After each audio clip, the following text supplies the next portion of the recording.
میرا باپ بادشاہ تھا، اس سے کام نہیں چلتا، آپ کیا ہو یہ بتاؤ؟ ورنہ بنی اسرائیل کے تو باپ دادا سب کے سب نبی تھے، مگر وہ ذلیل ہوئے۔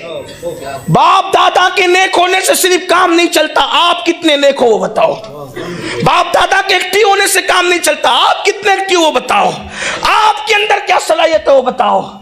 آپ کا حال تو یہ ہے کہ کوئی حیثیت ہی نہیں ہے، نہ سوچنے کی صلاحیت، نہ سمجھنے کی صلاحیت، نہ تدبر، نہ فکر، نہ علم حاصل کرنے کا ذوق و شوق۔ کہاں ہے ہم؟ نہ مال کمانے کی فکر، کہاں گیا؟ اللہ کے رسول علیہ السلام نے فرمایا کہ غربت کبھی کبھی انسان کو کفر تک پہنچاتی ہے، اس لیے مال حاصل کر کے مضبوط بنو، لیکن نہیں بے روزگاری، بیکاری اور کھیل کود تماشوں میں مصروف ہے۔ یاد رکھنا، آپ سے کوئی یہ نہیں پوچھے گا کہ آپ کے ابا کیا تھے، لوگ آپ سے یہ پوچھیں گے کہ آپ کیا ہو۔ خدا کی عزت کی قسم، جب میں خاندان نبوت کو دیکھتا ہوں تو اس نتیجے پر پہنچتا ہوں کہ اگر ان کے ساتھ اتنا بڑا نام بھی نہ ہوتا تو بھی ان کے کردار ایسے تھے، وہاں لوگ پیشانی ضرور جھکاتے۔ سیدہ فاطمہ کے کردار کو دیکھ لو، آپ دیکھ لیں ان کا کردار۔ وہ بڑے باپ کی بیٹی ضرور ہیں، لیکن بفرض محال اگر وہ نام ان کے ساتھ نہ بھی ہوتا تو سیدہ کا تقوی وہ تھا کہ کم سے کم ان کے تقوی پر لوگ پیشانی ضرور جبین نیاز کرتے، جھکاتے۔ امام علی مقام کو دیکھیں، امام حسن مجتبی کو دیکھیں، اسی طرح خاندان نبوت کو دیکھیں۔ امام جعفر صادق کا علم کتنا تھا کہ امام اعظم جیسا شخص وہاں جا کر کے خوشہ چینی کرتا نظر آتا ہے۔ تو آپ کو بڑا بننا پڑے گا۔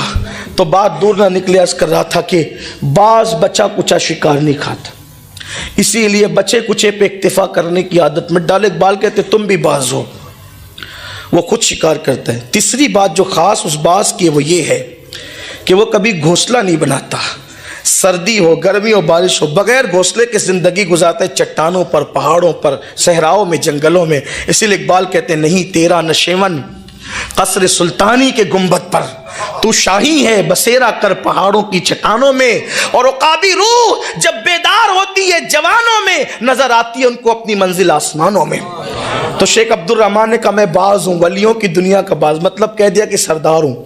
سب اپنے ہی تھے، لیکن اپنوں کے بیچ میں ایک قادری بھی بیٹھا ہوا تھا، وہ اٹھ کے کھڑے ہو گئے، لیکن بات کرنے کا لہجہ بھی اچھا ہونا تھا۔ وہ اٹھ کے کھڑے ہوئے، جو چادر اوڑی ہوئی تھی چادر، وہ چادر پھینک دی اور فرمایا آپ باز ہونا ولیوں کی دنیا کے، آؤ میرے ساتھ کشتی کرو، مقابلہ کرو، لڑو، چلو آؤ۔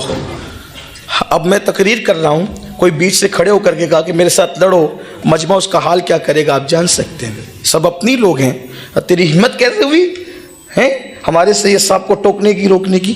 لیکن یہ بڑی کم ہمتی کی بات ہے۔ اعلیٰ ظرف لوگوں کا ظرف بڑا اعلیٰ ہوتا ہے۔ اللہ والے حق پر ہوتے ہیں اور حق کا اعتراف کرتے ہیں، ان میں تعصب نہیں ہوتا۔ جب اس نے چادر پھینک دی تو اس کا بدن ہو گیا اوپر کا ننگا، برینا ہو گیا، اوپر کا بدن اس کا کھل گیا، اس قادری غلام کا۔ اور اس نے کہا مجھ سے لڑو، سب اس کو گھورنے لگے۔ مریدوں سے کہا اس کو گھورو مت، میں اس کے ایک ایک بال سے نور نکلتا دیکھ رہا ہوں۔ یہ چھوٹے موٹے پیر کا مرید نہیں ہے، بہت بڑے پیر کا مرید ہے، پتہ نہیں کس کا ہے لیکن ہے بڑے پیر کا مرید، اس لیے ہمارے پیر کو بڑے پیر بھی کہتے ہیں۔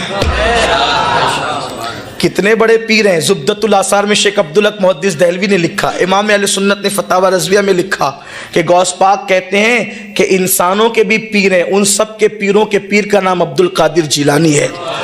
جناتوں کے بھی پیر ہیں، ان سب کے پیروں کے پیر کا نام عبد القادر جیلانی ہے۔ اور فرشتوں کے بھی پیر ہیں، ان سب کے پیروں کے پیر کا نام عبد القادر جیلانی ہے۔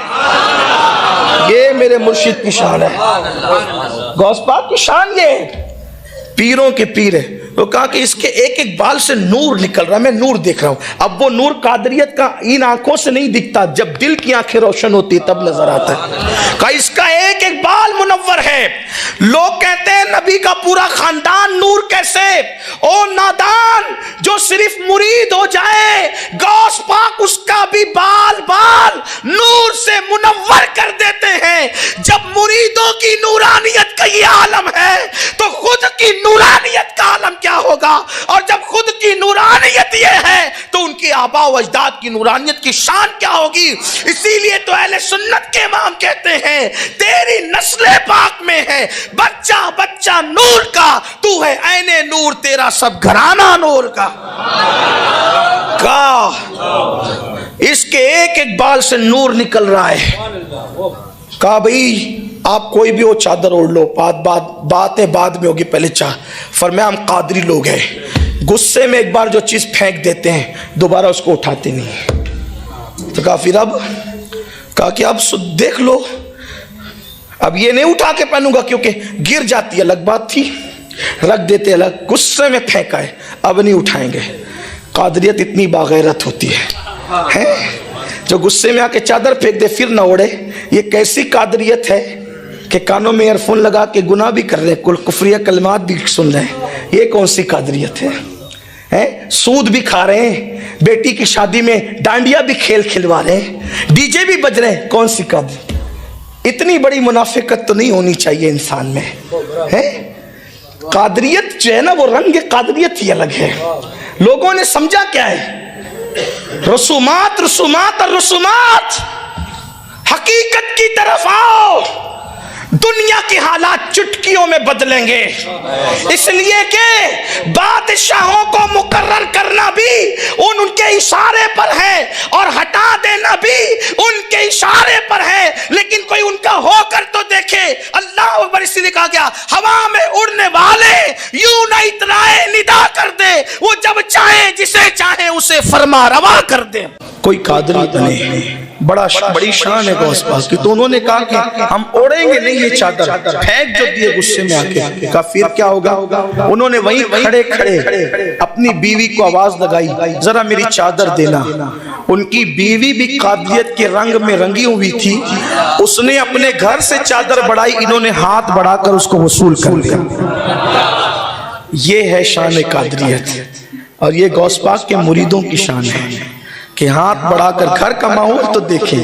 اور ہمارا حال یہ کہ ہم زیادہ سے زیادہ نمازی بن کر کے سوچتے ہیں اب ہمیں جنت میں جانے سے کون سی طاقت روک سکتی ہے؟ فجر کو ہم جائیں، بچے سوتے پڑے رہیں، کوئی ٹینشن نہیں، بیوی سو رہی ہو، کوئی ٹینشن نہیں، اسی پر ہماری نجات نہیں ہو سکتی۔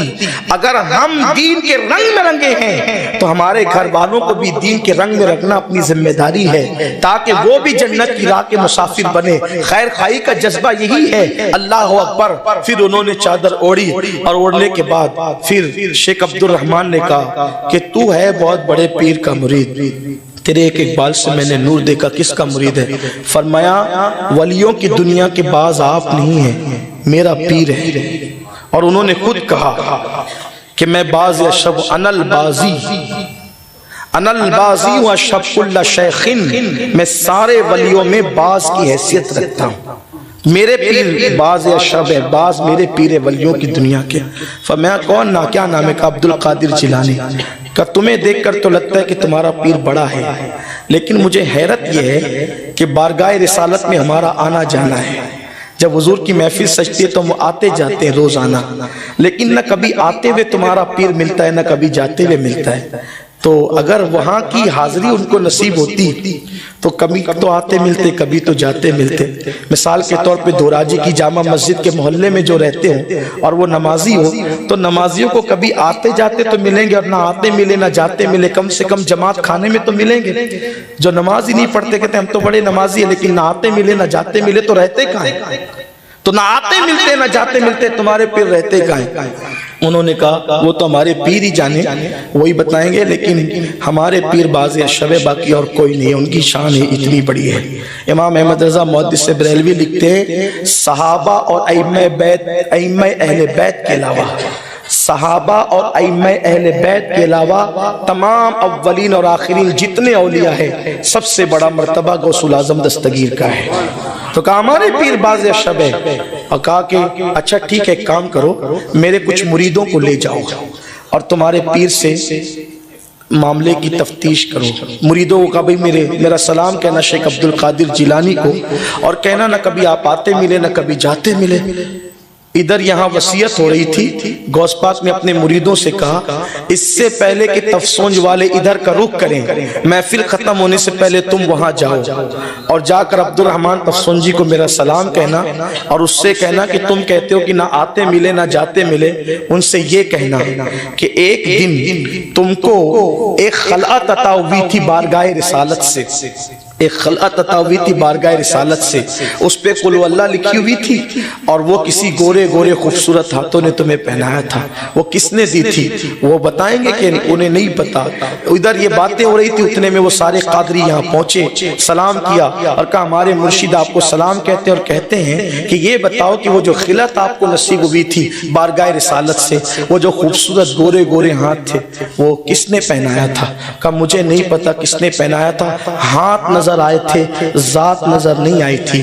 تو ان مریدوں نے غوث پاک کے حکم سے کہا وہ کوئی اور نہیں تھا، وہ ہمارے پیر عبد القادر جیلانی تھے جن کے ہاتھوں آپ کو خلعت پہننا نصیب ہوئی تھی، اور ہمارے پیر نے کہا ہے کہ آپ کہتے ہیں کہ نہ آتے دکھتے ہیں نہ جاتے دکھتے ہیں، آتے جاتے وہ ملتے ہیں جو آتا جاتا ہے، ہم تو وہیں رہتے ہیں جو گھر میں رہتا ہے، در والے اس کو کیسے دیکھ سکتے ہیں؟ جو گھر میں رہتے ہیں در والے اس کو کیسے دیکھ سکتے ہیں؟ ہمارا مقام گھر ہے اور تمہارا مقام در ہے۔ اور پھر غوث پاک کہتے ہیں عبد الرحمن تفسونجی سے بتا دینا نہ آنا جانا تمہارے پاس ہے ہمارے پاس نہیں ہے، ہمیں جو مقام ملا ہے وہ مخدا مقام ہے، مخدا مقام کہ تمام اولین اور آخرین اولیاء میں مخدا مقام کسی کو نہیں ملا، وہ مقام صرف عبد القادر جیلانی کو ملا ہے۔